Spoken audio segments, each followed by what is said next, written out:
Esse vídeo de hoje ele vai ser bastante aleatório.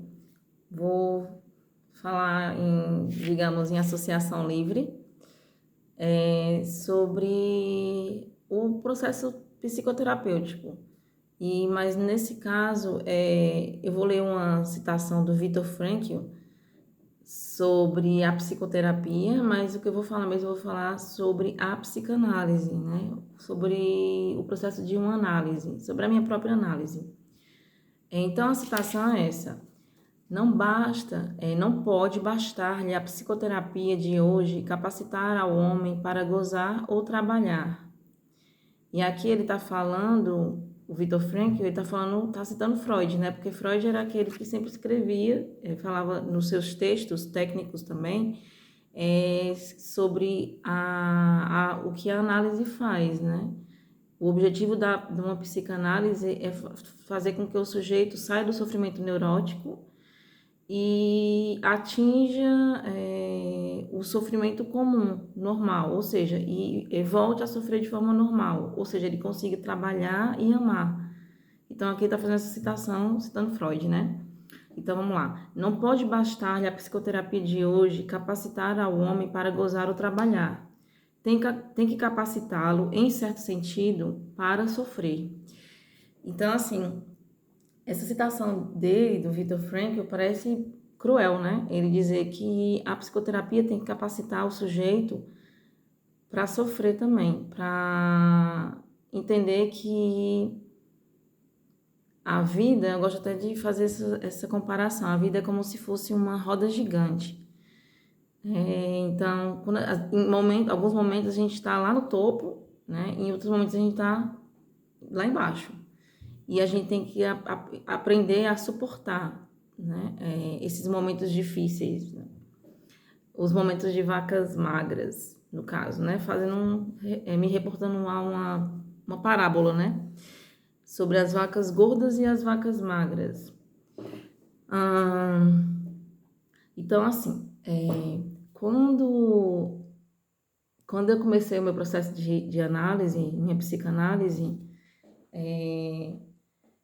primeiro eu tive muita dificuldade para buscar essa ajuda, né?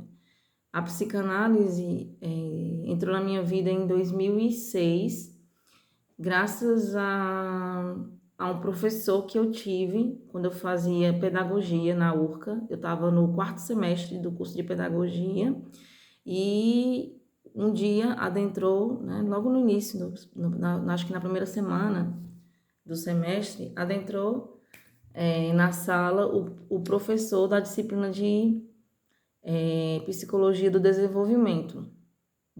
Psicologia da aprendizagem. Era psicologia da aprendizagem. Eu acho que era psicologia da aprendizagem 1. Eu não lembro agora qual era a disciplina. Eu sei que esse professor, quando ele entrou na sala e a primeira pergunta que ele fez, as perguntas que ele fazia me instigavam bastante. E eu fui descobrindo, né, com o passar do tempo, que ele não era um pedagogo, ele era um psicólogo. E eu já tinha um sonho de fazer psicologia há muito tempo. Acho que depois da separação dos meus pais, do divórcio deles, eu comecei a buscar um processo de autoajuda, porque naquela época não era tão simples, não era tão fácil e também não era barato, infelizmente, uma psicoterapia. E aí eu fui tentando me ajudar da forma como eu conseguia, né? Com música, muita música, eu ouvi muita música nessa época, muitos livros. Então eu lembro que minha mãe, nesse período, né, ela comprou um livro, que é aquele Você Não Está Só, que eu acho que eu já até mostrei em algum outro vídeo, e eu comecei a ler muito, uma tentativa de sair daquela dor que eu estava sentindo, aquele sofrimento, e que ninguém conseguia me ajudar, por mais que tentasse. Minha mãe tentava muito, os meus professores, então assim, me rebelei contra tudo e contra todos. Enfim, quando eu encontrei esse professor, aí ele começou a falar muito sobre. Sempre eu vou fazer alguma pergunta e ele sempre se reportava às conferências introdutórias sobre psicanálise, que é um texto de Freud. E eu achava, bom, legal, né? Que ele tá se reportando e tudo, me indicando esse texto, mas eu vou encontrar ele aonde? Como eu vou conseguir ler? Eu não vou ter acesso a esse texto nunca. E aí, esse professor, o nome dele era, né, já falecido, ele, Tiago Barreto Esmeraldo. E aí ele, depois, já no finalzinho dessa disciplina, ele abriu um grupo para estudar esse livro, esse texto, né, As Conferências Introdutórias sobre Psicanálise, parte 2. E E assim, eu me encontrei completamente. Eu comecei a estudar psicanálise naquele processo de autoanálise, claro, né? Hoje eu sei que a gente não, a autoanálise ela não é possível. Nós precisamos de um outro ser, para que a gente possa continuar o processo de constituição subjetiva. Mas naquele momento aquilo era o que eu podia fazer por mim, né? Eu estava buscando ajuda e aí aquilo foi o que eu encontrei. E aí encontrar esse professor foi como se fosse uma tábua de salvação, né? É claro que eu não conseguia ver as coisas boas que eu tinha, né? Só focava muito na situação do divórcio, dos problemas que aconteceram, daquilo tudo que foi me feito, todo o sofrimento que eu passei, o que fizeram de mim, e eu não conseguia ver as coisas boas. E aí, isso foi em 2006, quando eu conheci o professor no quarto semestre, e aí no final do quarto semestre criou esse grupo, né, e a gente leu o texto, a gente leu esse livro todo nesse grupo de estudo. E, infelizmente, quando a gente estava começando um outro livro, que era já agora a Interpretação dos Sonhos, que era o grande livro, assim, que eu tinha muita vontade de ler, e eu não tinha lido ainda, porque eu comecei a ler os textos de Freud pelas conferências introdutórias, depois eu comecei a ler os outros, mas a Interpretação dos Sonhos eu quis ler no grupo, né, com o grupo. Porém, infelizmente, em 2008, o professor Tiago ele adoeceu, e aí não pôde mais dar continuidade ao grupo, o grupo se desfez, né? E aí eu li depois sozinha esse texto. Mas assim, voltando, né? Quando eu cheguei na minha análise, isso que eu falei foi em 2006, né? E aí depois eu mudei da pedagogia que eu fazia, eu fui para psicologia, né? Então, em 2007 eu resolvi, né, graças à influência desse professor, que eu achava que eu não poderia realizar esse sonho, o sonho de ser psicóloga. Então, eu estava conformada de que ia fazer pedagogia e tinha muitas disciplinas relacionadas, né, com a psicologia. Porém, eu não estava feliz, mas também achava que não era possível, que não era para mim aquilo, né? E aí eu sei que em 2007 eu consegui entrar no curso de psicologia aqui mesmo na região onde eu moro. E hoje eu sou psicóloga, sim. Mas a psicanálise, eu comecei a melhorar muita coisa, muitos problemas que eu tinha, graças a essas leituras, graças à ajuda desse professor e ao longo da minha formação em psicologia. Mas a psicanálise, né, como um método mesmo analítico, eu não tinha passado por ele ainda, porque primeiro eu ficava sempre achando que ia ser muito difícil, muito caro, eu não iria conseguir pagar, ou achava que a psicanálise não poderia me ajudar realmente, tinha medo de me frustrar, né, começar um processo analítico e no final não ter nenhum efeito. E aí eu fui protelando, até que pelas sincronicidades, que é algo que eu acredito bastante, que é um conceito do Jung, pelas sincronicidades, entrou no meu caminho um psicanalista que me foi apresentado por um professor do curso de psicologia. E desde que eu conheci esse psicanalista, eu sabia que... Não é que eu sabia, mas eu achava que ele poderia me ajudar, que talvez fosse ele o psicanalista que eu poderia, o que eu deveria oferecer a minha história, meu sofrimento, né? Falar sobre minha dor. Então, nesse processo de ir e não, ou não ir, de começar ou não, de solicitar uma entrevista com ele ou não, né? Eu passei muito tempo. Então, eu conheci em 2012 e eu só fui buscar essa ajuda, pedir ajuda, né? Solicitar essa entrevista em 2018, depois de muitas coisas já terem acontecido, depois de muitos processos que estavam inibidos na minha vida, de muita interrupção nesse processo de constituição subjetiva que eu tive. Em 2018, no dia 11 de julho de 2018, eu comecei a minha análise. E de lá para cá, muita coisa aconteceu, né? E eu lembro que nas primeiras sessões, eu chorava muito. Eu só chorava, na verdade, né? E eu senti muita pena de mim mesma. E eu tinha uma fragilidade psíquica intensa, grande, não acreditava em mim, naufraguei completamente no meu projeto de ser uma psicóloga, naufraguei no meu projeto de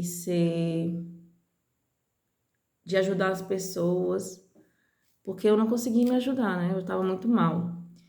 E eu sofria muito, muito, muito. E o processo de análise nesse início, né?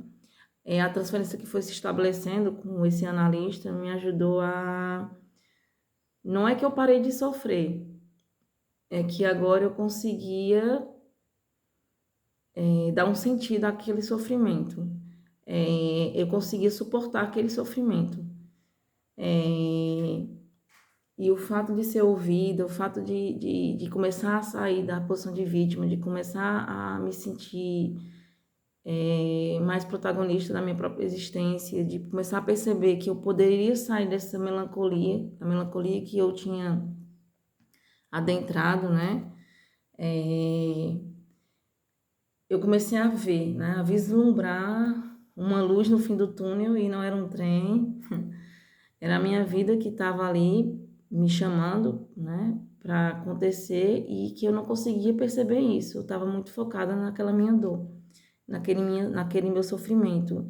E foi a psicanálise, foi o processo analítico que me ajudou, né, a me recompor, a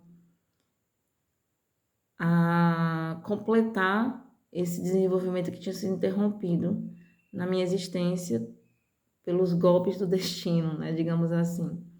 Então, por isso que eu acredito nisso que Viktor Frankl diz, né? Que a psicoterapia, né? E aqui eu estou falando da psicanálise, ela tem que capacitar o sujeito para sofrer, né? Então, a gente vai transformando nossa dor, nosso sofrimento numa assinatura, a gente vai transformando nosso sintoma, né? A gente para de sofrer com o nosso sintoma, a gente vai transformando ele aos poucos numa assinatura subjetiva. Claro que isso é um processo, leva tempo.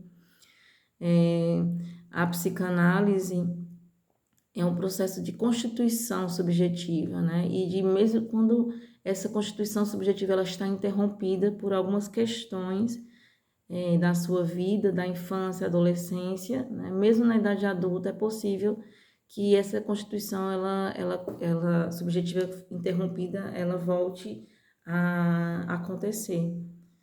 Então, claro que as psicoterapias são várias, são diversas, né?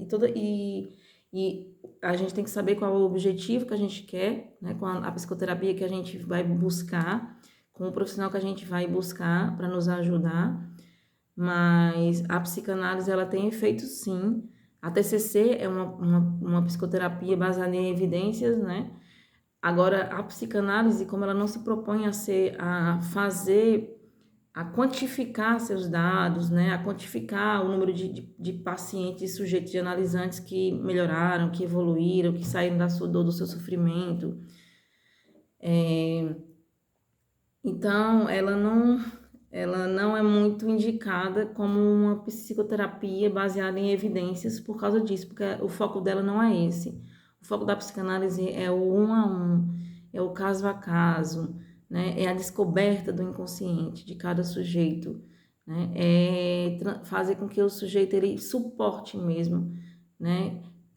A sua própria existência, porque existir é sofrer, né? Como diz a música, né? Everybody hurts, todo mundo sofre, né? E a gente tem que aprender a lidar com o sofrimento, né? Lidar com a ideia de que nós somos seres para a morte, de que nós temos um tempo limitado, nós temos uma vida finita, né? E que entre esse nascer e esse morrer, existe algo que a gente pode fazer, né? Existe muita alegria, existe muito flow, né? Então, capacitar o sujeito para o sofrimento é fazer com que ele entenda que ele pode hoje estar lá embaixo, no fundo do poço, digamos assim, mas que amanhã as coisas podem mudar. Então, muitas vezes a pessoa que sofre, a pessoa que muitas vezes também tem algum tipo de ideação suicida, ela não quer morrer, ela só quer que a dor passe, ela só quer parar de sofrer, né?